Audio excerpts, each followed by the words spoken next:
Imagine this: you sit down at a roulette table, feeling confident. You've heard about a strategy, the Fibonacci sequence, and you think, maybe this will give me the edge.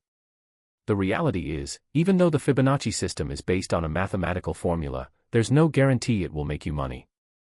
The truth is, roulette is still a game of chance, and despite its mathematical appeal, you can easily lose all your money. Here's the important point: gambling is inherently risky, and the Fibonacci sequence, while interesting, doesn't change the odds of the game. In fact, the potential to drain your bankroll is very real. And this is where it gets tricky. Investing in financial markets is completely different from playing games like roulette. One is based on careful analysis and strategy, while the other relies on luck. So, rather than betting your money on a casino game, it's far smarter to invest with professionals in the financial sector. Remember to leave a like and subscribe to the channel. The Fibonacci sequence is a series of numbers where each number is the sum of the two preceding ones. It starts like this: 0, 1, 1, 2, 3, 5, 8, 13, 21, 34, and so on. Now, many people use this sequence as a strategy in roulette, particularly for even money bets like red or black.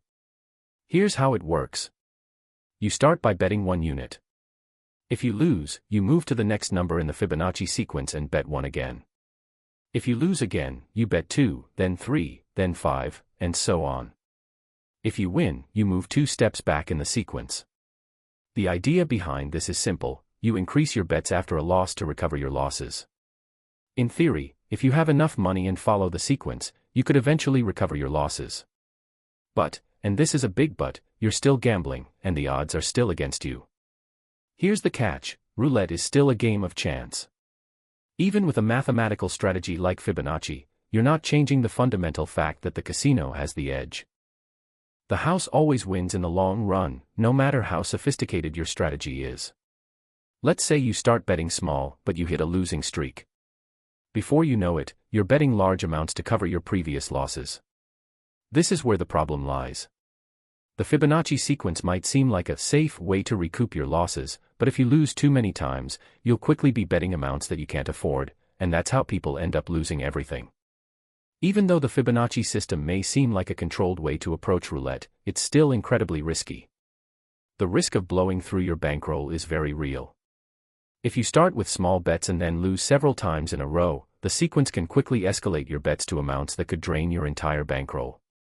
For example, if you start with a $1 bet and lose 10 times in a row, you'd be betting $89 in your next round.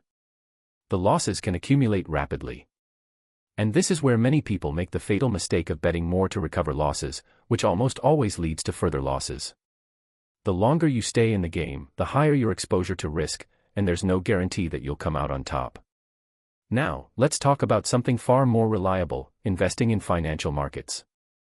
Investing is a totally different ballgame. It's not a game of chance, it's a process that involves analysis, research, and strategic decision-making.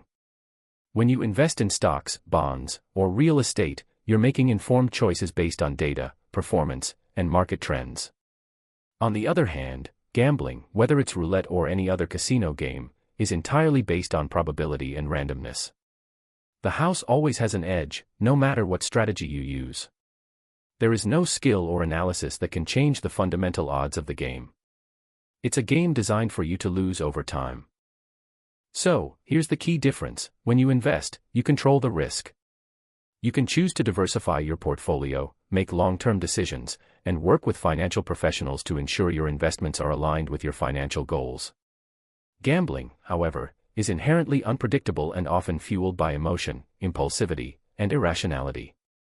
When you're gambling, the odds are stacked against you. And here's the psychological trap: loss aversion. When you lose money, your emotional drive to recover it can push you to take increasingly bigger risks, until you're out of money altogether.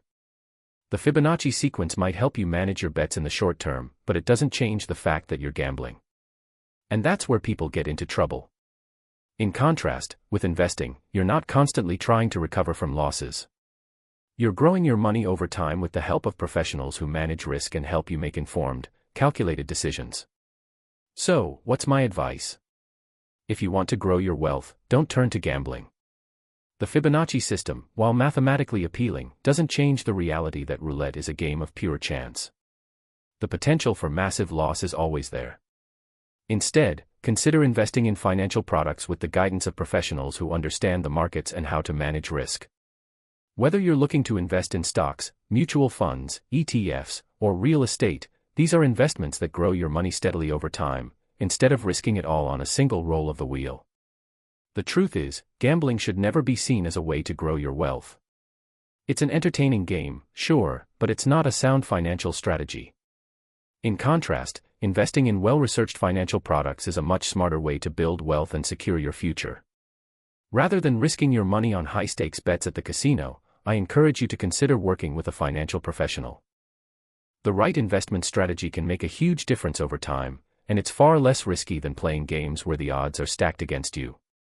If you found this video useful and it's given you some clarity on the difference between gambling and investing, leave a like and subscribe to the channel for more tips on how to make smarter financial decisions.